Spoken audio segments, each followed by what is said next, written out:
broadcast network, AFTERBUZZ TV. Over 20 million weekly downloads in over 150 countries, and your #1 source for after-show entertainment.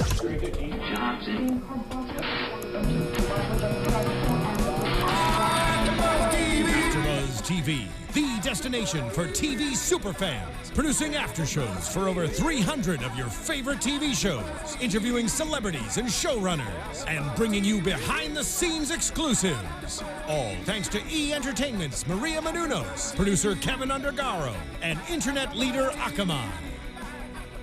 Now, let the buzz begin! Ba, ba, ba, ba, ba, ba. This is why I don't sing. I should shut up now. I am your host, Jacque Borowski. With me is Annika. Did I say that right? Yeah, you did. Annika Michelle, Blake McIver, hello, and Katie Cullen. Hi, all my buddies. We will have Tiana and Megan back next week. They are doing Golden Globes things tonight. We thank you if you're watching us live on YouTube. I think, Steve, can you see us live on the website too, or just YouTube? Yes, both. Okay. So we thank you if you're watching live in both places because the Golden Globes are going on. I just wanted to share a tweet from one of the writers of Galavant. He says, "Tired of Hollywood giving itself awards? Skip the Globes and watch Galavant. I really think it could win awards." That's true. Hint, hint, hint. Fair. I liked that tweet. That tweet to me summed up what Galavant is, which is like totally irreverent, which... For me, having an ABC show, ABC tends to have, as far as like, I mean, I don't want to say that totally because nicer. Yeah, like because they do have shows that aren't always safer and nicer, but when they do musicals and things like that, they're always pretty safe. Yeah, and so rule followers. it's so interesting to me that it's like they're just being completely irreverent. And if you want to tell us what you think, tweet to us at ABTV Galavant. That's hashtag ABTV Galavant. And me without my phone tonight. I love that this is just trope subversion, the musical. It's fantastic because you expect, oh, the hero's going to be great. Oh, the squires are loyal. Oh, the lady is lovely. And it's all just like, nah. It's the opposite of what you think, but makes it fun. I like it. So we're reviewing episodes 3 and 4, which I just wrote balls in comedy, and that's not right. Two balls. Two balls and comedy gold. But let's balls face and it, comedy. Galavant basically is balls and comedy. Yes. It's fair. So It's an accurate summary. So how did you guys feel about these 2 episodes as opposed to the first 2 episodes? I felt like we got a little more character development this week, which was exciting. It wasn't quite as funny, I don't think. I didn't feel like I mean, it's hard when you have an episode called Comedy Gold, and it doesn't like make you laugh out loud every 5 seconds. You're kind of setting yourself up. But I don't know. It was a little stronger in character, a little weaker in plot. I like some of the songs this week. I liked the songs this week a lot better than the songs last week. It was a bit more like upbeat and dancey, and I liked the little dancing that they did in one of the scenes. Like, I thought a lot of the songs this week were really samey. The only ones, a lot of the same, a lot of, didn't I just hear this 5 minutes ago? I really liked Comedy Gold. I thought that one stood out, and I thought it was hysterical. And I liked the, What a Night. That's what it was. Because they stood out. Everything else was kind of like, okay, this is musical.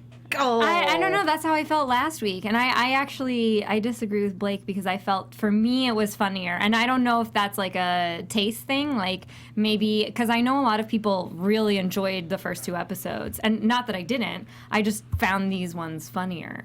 And I think maybe there were some things in these episodes, and I can't point to them directly. And feel free to tweet at us or write us on iTunes or write to us on YouTube and tell us like which ones you think were funnier and why. Because I can't exactly put my finger on why I think these were funnier, and maybe it's like specifically things I find funny. Well, and I think we had a style shift this week too. Yes, definitely. I feel like it was more situational humor, which Yeah. is just again, like you said, a preference thing. Yeah. Well, I really like situational humor, especially Hugh Bonneville is just, their guest stars are amazing, and having Hugh Bonneville on this, doing such a different role than he does in Downton, was great. And I loved that little, he kept like piping up in the pirate song, those little like moments where Not he's actually like, on land. not really. We're next to the sea. His timing with that was, to me, was just funny, and it was those little things that made me laugh versus, I guess, something more overarching. Well, and the humor we had here was a lot more character-based. Now, we know who the king is, and I keep forgetting the love interest name, I just want to call her the queen. Madalena. Madalena, thank you. We know who everyone is at this point, so we can start building humor on, yes, Galavant's a jerk, yes, this is what he's been through, and he occasionally learns a lesson of the week. Whether or not he remembers it into the next episode is kind of a jarring shift when you have 2 episodes back to back, but it is humor that's built more on here's stuff you already know, and here's a little bit more situational. Whereas last week it was, we're going to make you laugh, and then we expect you to remember it next time. Have fun. Well, I think this week, because the stories had a bit more, like, no, I can't say interesting, not that it wasn't interesting last week, but because, you know, he was, like, trying to be a squire and all this stuff, and the pirates, like, there was more interesting plot lines going on. I don't think they worried so much about the comedy, and I didn't mind it so much, honestly. Character development over comedy this week. Yeah. But hopefully next week we'll get the perfect balance. I think what is also interesting to me, just about this show in general, are characters we don't expect. Like, you don't expect Hugh Bonneville to be a pirate, and that's why it's funny. Right. It's like Christopher Walken as a pirate.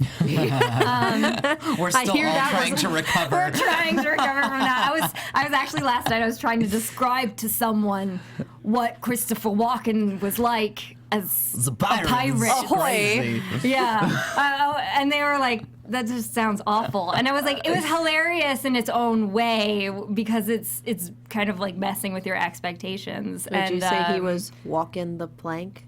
Oh. If we only had a pun jar. It's a funny joke. That was good, Steve. But I don't think it compares Wow. to my humor. Steve. Very impressed right now. I Very know, impressed. Steve. So we start episode 3 with Sydney going to his parents' house, and he's explaining to them that his parents, he was adopted, and the whole town raised him, and so he's kind of embellished his life, and they enter Sydneyland. in a Disneyland adjacent font. Right. Which was very lovely. Yeah, and there's this statue of him having slain a dragon, and I just... Who mentioned that it was like the Gaston statue in Disney World? Our guest that we have watching with us. Our friend. We have a friend watching with us. She mentioned that was a good mention. I like that. Shout out to Ashley. Because it's true. That's what it looks like. And his parents are Jewish. Extremely so. Which was unexpected. Extremely And so. they did this number that I called in my notes the Oy vey number. Yeah. I think Oy, that's what a the night. Oy what a night. Yes. I like that because, and again, maybe Ashley said this, but who said that it was like a Mel Brooks number? That was Ashley. Ashley. It was totally. Oh my gosh, we should have let her be She's on the panel by osmosis at this point. By reaction. It was great, right? That was one of the reasons I liked it. It reminded me, and not in a directly too close way, which I was talking about last episode. Right. I was saying they do some things that are a little too close to things for funny, but I felt like this could be an Mel Brooks comedy, but it wasn't something I could point out and say like, oh, that's exactly Right. like this number. It wasn't exactly like this that. is that was that thing from the producers. Yeah. Yeah. It kind of felt fresh and like we were talking about last week, like close enough to the line to be Yeah. funny, but not crossing it. Yeah. I felt like these episodes could both have been Mel Brooks. Just the whole thing. Maybe that's why I liked it. I'm a huge Mel Brooks Oh, fan. yeah. Oh, yeah. So do you guys want to say anything else about Sydney and his parentage? Well, the parents, I mean, the fact that it was Faith Prince as his mom, like Broadway legend, and she got to sing like 4 lines and kind of croak them out, like that was hysterical to me, just that. I'm like, oh, bless her heart. She was such a good sport. Yeah. I liked when he was trying to tell Galavant, and I forgot the other girl's name. Oh my gosh, the princess. Isabella. Yeah, he's like, my parents are a bit much, and Galavant's like, much what? And he's like, of everything, and opens the door, and out comes like this like vivacious woman, and like, oh my God, Sydney, and like, I don't know. It was just hilarious, like a good way to describe them because they are a bit much of everything. I liked the role reversal there, where we had Galavant kind of he had to play the squire, and he's forced to look upon himself. And this is interesting because we said last week that all of these characters are awful. I would agree, all awful except for Sid. Because he's kind of like our sweetheart, and he means well. And now we know his cook. backstory, which is kind of fun. He's an action figure collector. He is an action figure collector. Fancy dolls. Yes, Fancy dolls. And we have that song. I liked the night song too. The song that where was good. What was that song called again? Jackass in a can. Jackass in a can. Yeah, yes. the drinking song. And we can say that, Steve, here on AfterBuzz, because that is the actual name of the song. That's what it's called. They said it first. Yes, Well, they they said sang it. it first. They Yeah. said a few things that I'm a little surprised that you can get on the air nowadays. On like ABC and like a normal 8 o'clock time. Yeah. You know? Just on the air in general, and not on like Showtime. Like, Right. I mean, a circumcision lyric joke was kind of like, I was like, okay, guys, we're going there. Yes. I was meant to how they referred to the Queen more than once, but that too. Hey, skirting the line. Yeah, I like that development where Galavant kind of learns that he's like, oh, this is how people really feel, and the tables are turned. So it's not all. I mean, it's in these episodes, it's not all fun and games. We do learn a little lesson in this one, and it makes Galavant more likable when he has that moment with Sydney. And this is actually kind of where I had issues with going on into the next episode, because we had him learn a little bit of humility, the comment about a knight getting off his high horse.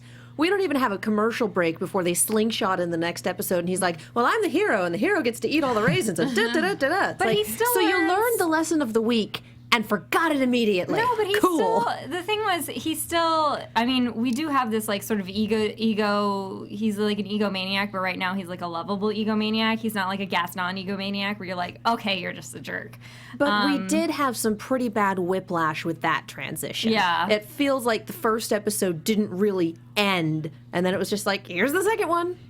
And we even thought the Okay. second one was like kind of a weird commercial. We're like, I thought it was like a trail mix commercial they're promoting. I'm like, what trail mix are they doing a commercial for now? Let's get on with the show. And then they're like, no, it is the show. I was like, oh. Like, oh, we need to rewind then because we missed part of this. It was a bizarre cutoff because I felt like, I was like, the episode ended and there wasn't, usually with these, I'm A feeling stinger. Yeah, I feel like maybe something in our recording cut something off. Because don't it doesn't think feel so. I right. think I don't that's know, just because how there they was that aired button. Yeah. I mean, once he said off the high horse, and it was like, gunk. Yeah.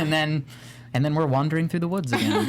And I singing. did like that first number though, the little togetherness song. Yeah. It was Together Wherever We Go from Gypsy, but same song, same moment, but it was cute. I liked it. I think my only problem right now is I am not a fan of Isabella's singing voice. Every time she sings, I'm like, oh, nope. And I know that's like a lofty thing coming from someone who can't sing. But if you're going to be on a singing show, I'm not paid to sing, okay? If you're going to be on a singing show and you're paid to sing, I would expect you to do better.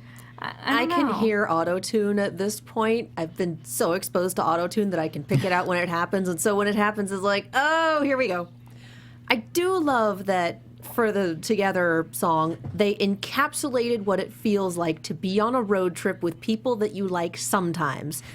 I'm come from a family of 5, and we rented an RV one summer and did 14 days in an RV Oh my gosh. with my 2 brothers and my parents. And let me tell you, personal space was at a premium.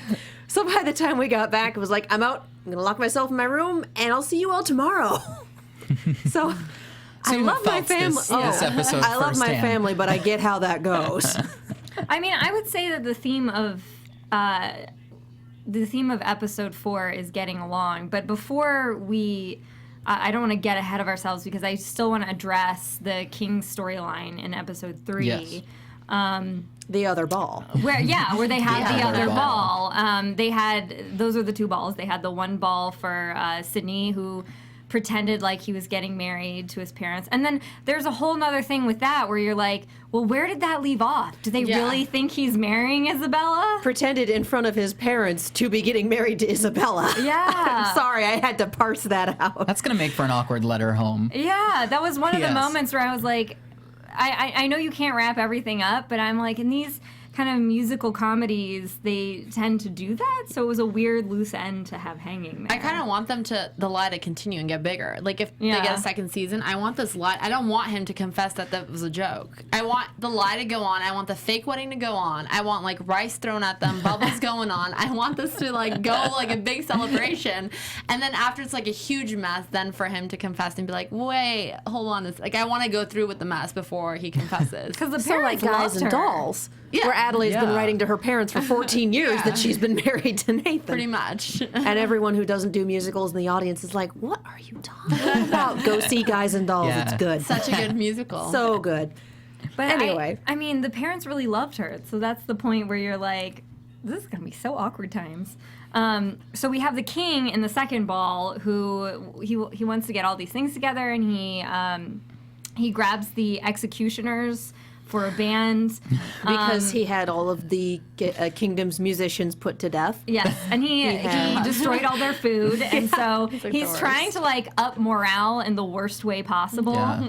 And so they're pretty much just like hanging out and like dancing and singing to the execution song. Yeah. Which, by the way, am I the only one? This is like weird how my mind went to this, but their execution song, you know how they're singing about dying different ways? Dance Right. to you, Dad. Yeah. Yeah. Well, it kind of reminded me of Ring Around the Rosie, and you know how that is like the play. How, But very dark. Yeah. So like kids sing it all the time. They're like happy and not knowing what the words actually mean, and that was kind of like that because they weren't like necessarily happy, but they were just like dancing like joyfully to this song that's about their people dying, which is sad, but. I think the only difference is for me, I think they were pretending to be happy. Right. Versus kids who just don't know what they're mean. doing. Right. Yeah. The But poor Valencians. I liked that they had this roast where the king is like, the king becomes more and more likable, you know? Yeah, with each episode. We were saying that he's one of the most likable characters now on the show because he's just so...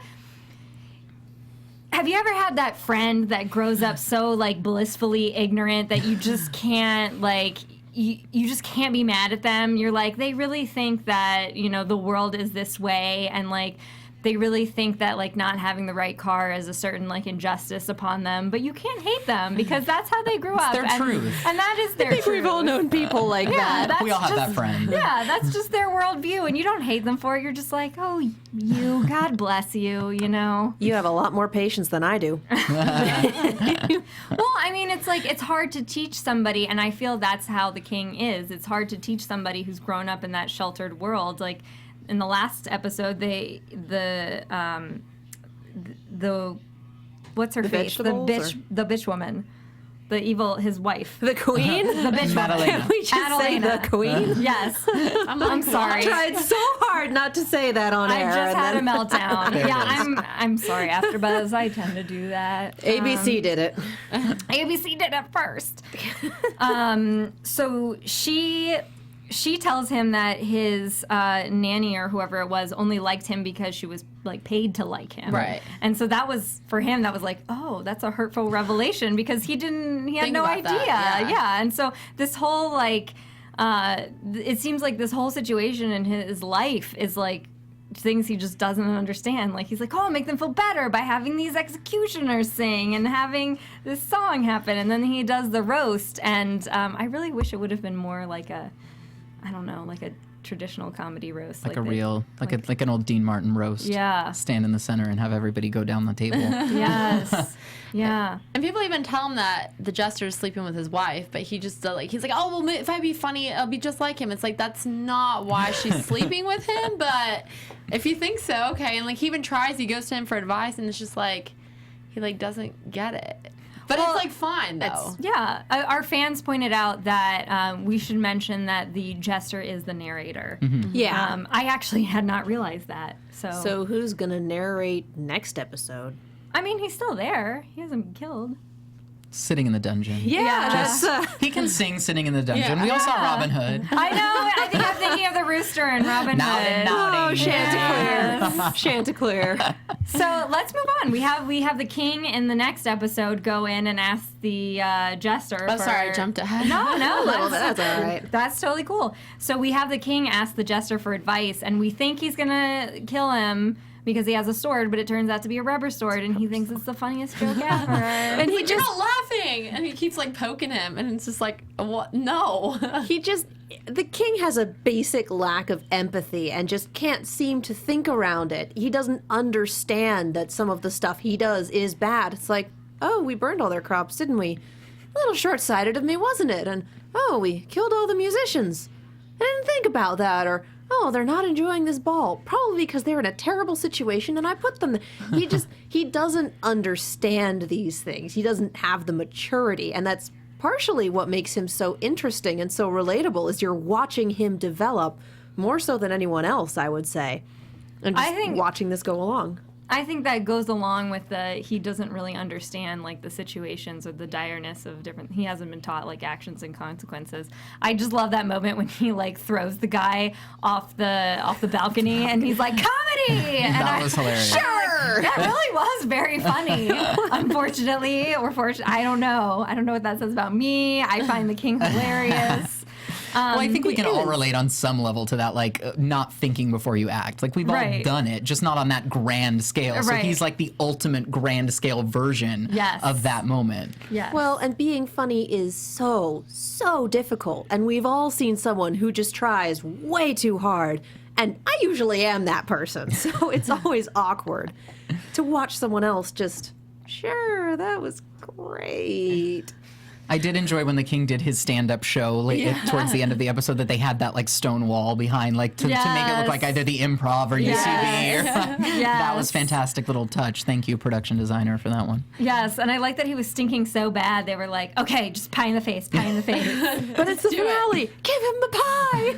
And I have to say, it says something about him because most people who kidnap their wife don't really care if she likes him or not, because he's like, well, you're stuck with me, so you're gonna deal with it. Like, I'm not changing for you. But he's actually trying to get her to like him. She's like, you're gonna love me, you know. Like, he's trying to like eat dinner properly. He's trying to, you know, be funny for her. He's trying to do whatever he can and make her like fall in love with him. It's this sad puppy dog pursuit. Yeah, it sort of is adorable. It's like I mean, on a different level, for those of you who've seen Robin Hood, Prince of Thieves, that's kind of what Alan Rickman's character, the Sheriff of Nottingham, does to Maid Marian. He wants her so badly. He wants her to like him so badly. He's like stealing children. And you're like, this is awful. But like on some level, you're like, this guy's like just really obsessed with her. It's not that he's trying to like make her feel bad. Right. It's that the king is just so obsessed with her that he wants her to like him that badly. I haven't seen the movie, so I have zero context for he likes her so much he's stealing children. Oh, you gotta see it. It's so good. I will. There's the reason I'm sitting here silently laughing. See the director's cut though, because it's a whole different movie. Yeah, completely Like different Green film, Lantern. right? Yeah, because Alan Rickman, and this is like a side thing, but Alan Rickman is such a great actor. They cut out so many of his scenes, and when you put them back in, you're like, oh, who cares about Kevin Costner? Which I guess is why they cut that, because it was marketed for an More audience people that likes care about Kevin Costner. Sad, yes, but true. This was before Harry Potter. Awkward segue into iTunes. Please rate us on iTunes. That's how we get sponsors. That's how we keep the lights on here. We've had 2 5-star reviews on iTunes so far. One from Chupacabra X. Yes, I like your name. Says, a wonderful podcast for a wonderful show. And then one from Dr. Clue, who says, this podcast was great. I've subscribed and given it 5 stars. Thank you. Thank you both. You're very good at picking your names. Those were great. I'll try and give shout outs to people who give ratings every show, because I mean that's how we get our bread and butter here. 5 stars because you love us. Yeah, 5. I mean, and we love you, of course. It's true. It's true. You know, if you rate us lower, explain why. Explain yourself. Explain yourself. Give us a 5-paragraph essay, 3-pronged. Do you know how to do this? I may have an English degree. Yeah. So Hugh Bonneville and the Pirates. So the Pirates of the Sea, just not on the sea. Just not on the sea.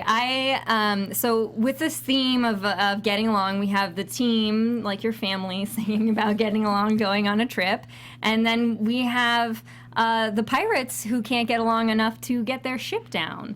So they Would you say that they couldn't get their ship together? Oh my goodness. You've just got all the You're on jokes it. tonight. You haven't hosted with me before. I haven't. That's right. So this was a funny bit. I loved the stranded pirates on land. Like and the whole number that they did. They're lords of the sea, but not of the sea. I liked. Yes. You know what's interesting? Have you guys seen Stardust? Which, No. Ashley, our guest, has seen Stardust. But these pirates are like the pirates on Stardust, where it's like pirates that are not really piratey pirates, and they're just like, thanks for calling us maggots. We really like miss that. You know, they're like bros and friends, and not that scary at all. They're musical pirates. Yes, they're musical pirates. Star. Sometimes musical pirates can be scary. And sometimes they're from Penzance. That's true. Exactly. Yeah, those musical pirates are not scary. They weren't scary At all. Those pants were too tight to be scary. Yes. I don't know. Depends on your audience.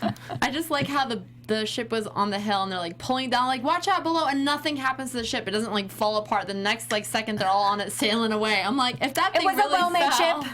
It was a well-made ship. fell from the hill, that thing would have been shattered into pieces. You would have nothing to sail on. We're suspending our disbelief. yeah. They only have 4 hours worth of screen time, and That's we've true. already used 2 of them. They need to get them to Valencia eventually. That's true. So, quickest way to do it. And we have that scene again, another little redemptive nugget with Galavant, where like we had started the episode on that weird note where he like learned a lesson, and then he's like eating all the raisins out of the trail mix because he's the hero, and then heroes can do that.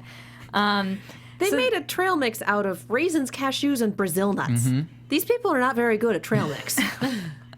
No Hey, dried they're- coconut. They What have are they years, doing? they have years to perfect this. Exactly. Okay. Yeah. Where did they get Brazil nuts? Well, not Never from mind, Brazil. I'm nitpicking. Pirate imports? Exactly. Okay. Hey, it happens. Trade, currency. That's how New etc. Orleans got a lot of their stuff during the during a lot of blockades. Pirate imports. Random fact. Random facts here. So we have that moment where he gives her the trail mix that has the raisins in it, and she's about to tell him what happens with her parents, and actually does tell him, but then he doesn't pay attention. And you're like, man, you were so close to being cool. Like, he had stood up for her about the whole mouth breather thing. Right. To the point that he was, like, Getting angry into a battle and, like, steals the guy's sword to, like, defend her honor. And then he just ignores her, and he's like, I'm trying to get better about that. And we're like, oh, you lovable buffoon. This is the second time that she's told him, and he hasn't been paying attention. Yeah. So you know we're going to get there, and it'll be, you betrayed me. I told you 5 times. Yeah. Yes, that scene is definitely coming. She's not going to have it. Yeah. Which will be kind of great to see. Yeah. Do you guys have any other thoughts, comments? The king trying to learn comedy was just... I actually liked. I that loved was it. It was beautiful. for me, and we know now I don't like Isabella's voice, but I like the king. I liked the king and the jester singing together. Yeah. Their voices sounded nice. Aside from the fact that was a funny song, it was. Well, and it's actually educational because a lot of what they talked about in Comedy Gold are actual comedy Real rules. Yes. The rule of which three. was great. Yes. Like, that was really funny. It was like, oh, actually, we're actually teaching a comedy lesson right now, and Yeah. we didn't get it wrong. The king has failed at every single example, All of them. Yeah. All of but them. it's a good lesson. I liked that moment too, where the jester feels like he's really gotten to know the king, and he feels bad for him. He's like he feels, and that's again, we have these little nuggets of character development in these short half-hour episodes. And he stands up to the queen, and tells her, "Hey, I can't do this anymore," and then gets sent to the dungeon for it, where he's going to be, like singing like a rooster by The himself. bad dungeon with the rats. The creepy one. With the mice, rather. The really scary one. But I Yes. feel like at the end when you saw her face that she's not going to leave him down there much longer. Like, I feel like she's going to get She lonely. doesn't even know his name. It doesn't matter. Doesn't. She doesn't The king even know knows his name. The king knows his first and last name. It's true. It's true. And I mean, as much as you want to say about the king, he did that. He learned his first and his last name, and he didn't kill him, which was nice too. Yeah. Honestly, I think the queen at this point is kind of the villain of the biggest series. villain. Yeah, she is yeah. the villain of the series. And as you're watching that, this is interesting because you're like, Galavant is going back to save this woman who everybody at this point agrees is probably the most horrible character on the show. Just the I worst. think he's really gonna need that rubbed in his face when he gets there before he goes, yeah, I was in love with you, but then I kind of fell in love with Deviated Septum over here, and it's see that different, happening for but it's sure. genuine. Oh, yeah, you know it will. Yeah, we know it will. I want someone for Sid. I love I his know. character. Poor Sid. Threesome. Oh, there you go. It's not that kind of show. Who Wait, says what is this is Trope Subversion the musical? Yes. Who says that we can't have a threesome? Threesomes fix everything. Speaking of threesomes, we're going to have a special guest. What a great segue. Wow, I You're hope welcome. I You're really welcome, hope folks they're at home. watching right now because wow, that's a really good introduction. Poor special guest is going to not know that I made that joke, and I apologize. Oh, I think But- they will. Yeah. I think if Rewatch we, it. Yes. I think if we tell people who it is, people will tell them. That The is fun big thing- enough. That is big enough. That We is want big we want to enough. tease enough that you guys will keep watching our episodes. And we have a live chat roll going on YouTube, and we have a countdown to our episodes. Steve, is that still happening next week?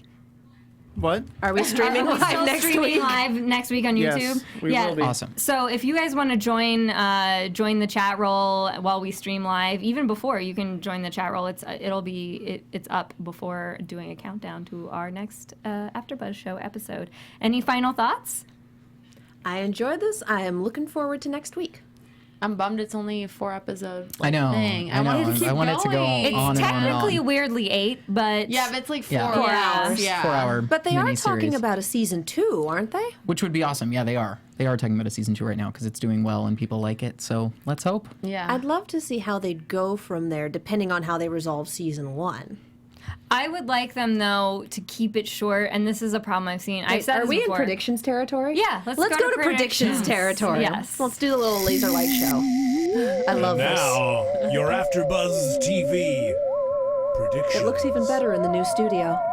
I know. And we have the real table now. Yeah. Real table. Yeah. With like Muppets lights and everything.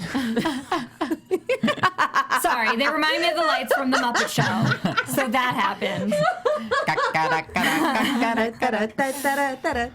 I get distracted by shiny objects. You don't say. Yeah. Join the club. I really hope though that they keep it short, and I know I'm sounding like a broken record. Thanks to the people who said I'm not a terrible jerk person, but I do. I hope they keep it short because then you get better numbers. And it's funny because I don't know if like they were just for me like working harder on the show means writing better musical numbers, and they'll get better as the time goes on. But I don't want it to be like Glee, where we're just throwing like 800 musical numbers in there, and at this point, it just doesn't mean anything. We got the rights, so now there's a Beatles-themed episode. For no reason. Yay! I stopped watching Glee a long time ago, so I am A not lot of qualified people to jumped talk that ship. Yes. like rats.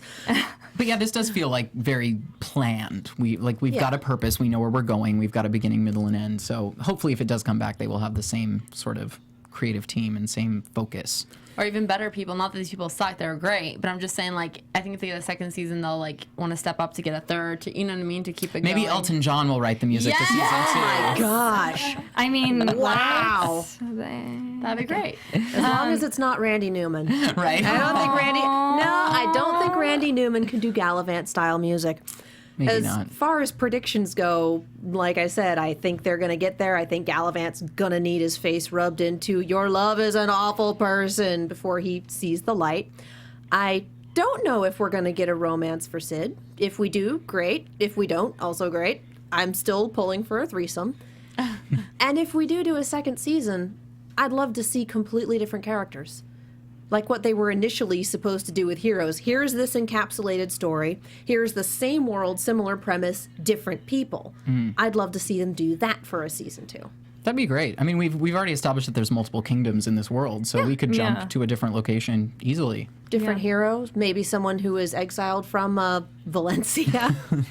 If you live in LA, it's always funny. It's funny every time. Everyone wants to leave Valencia. That's true. Nothing's out there.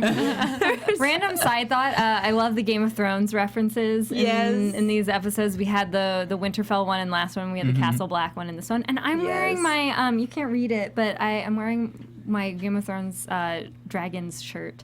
So I didn't even expect there to be another Game of Thrones reference. Oh. Yes. And Steven is on the ball. Thank you, booth guy Steve. I like those references. Keep them coming, Galavant, because you care about what I say. It's low-hanging fruit, but it's so good. Yeah. It works.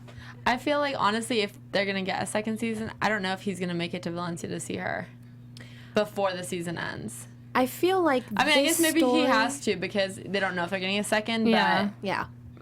I don't know. In my head, I would think that they would, there's no way to do it now, it's already shot, but like, to drag it out a bit more, it'd be like, he's almost there, and then like, he's almost about to get her, and it doesn't happen, you know? Again, I want it to be what Heroes was supposed to do and not what Heroes actually did, which was, we're going to change everything at the last minute, keep these people, keep going with these characters, and run it into the ground. I feel like Galavant has already written and filmed and edited. Their story is encapsulated into these 4 hours and ready to go. And they'll need to figure out where to go from there. I think it's far too late for an ending change. Oh, it's true. I'm just saying in my head, it would kind of drag out a bit more. And I think he's going to end up with Isabella. I think so too. I think that's where we're going. Yeah. You can see the way they look at each other. That will be the ultimate subversion if Isabella winds up with Sid. I like this. I like this idea, though. It would be. It would be great. Yeah. I like this idea, though, that you can, not idea, but it's like you can be in love without things being perfect. Yeah. And that's real life. I think that it's a nod to real life because that's how real life is. And Disney has all these characters that it's like they fall in love and everything's perfect and it's all magical. But in this situation, you have the woman who he thought was the love of his life, who was like perfect for him and everything. She turns out to be a total biatch. And then this other woman who's like snores and is a mouth breather is like the woman that he's falling in love with. Yeah. There are no fairy tale endings in this world, which is fun. It's fun for Disney, especially. It is. I think that's one of the reasons that this show is so interesting to people because it's like you're like, oh, I'm watching naughty Disney. Like you feel like, oh. Well, and I love that it's a musical that is aware of the fact and occasionally frustrated with the fact that it is a musical. Like another musical number. Now we gotta dance. Speaking of Disney, I'm very happy that's Alan Menken because I love his Disney movie. I mean, I worked at Disneyland for 3 years. I performed there, so I love Disney and Disneyland, obviously, and Disney movies. But I'm just I'm excited that it's him, and he has executive producer, and he even wrote the one that we watched today. So nice. Thank you, Alan Menken. Yes, thank you, Alan Menken. For shaping our childhoods. Thank God for Alan Menken. Well, I think that's it. That's all we have for today. You can find me on Twitter at 123Jackie_B. That's Jackie JACQUE. On Instagram at 123JackieB, all one word. Katie, where can the people find you? Well, you can find Megan at The Menguin, TheMenguin on Twitter. I'm Katie Cullen. You can find me on Twitter, Tumblr, and Instagram at Kiaxet. That's KIAXET. I'm also on Star Wars Rebels and Arrow, both coming back next week. You can find me on Instagram, Annika Michelle 1, and Twitter at Annika_Michelle. My website, AnnikaMichelle.com. And you can find me at Twitter and Instagram at Blake McIver. And last week was Blake's first show, and I thought that was so awesome. It's great to have new hosts here. I'm glad to be here. Yeah. This is very fun. Thank you. Okay, that's it. From executive producers Maria Menounos, Kevin Undergaro, Phil Svitek, and the entire AfterBuzz TV staff, we would like to thank you for listening to the AfterBuzz TV network. To watch or listen to other after shows and post comments or questions, be sure to visit AfterBuzzTV.com. I'm Sir Richard Wentworth, and this has been a presentation of AfterBuzz TV. Buzz you later. The views expressed herein are those of the hosts only and do not necessarily reflect the views of AfterBuzz TV or its owners or principals.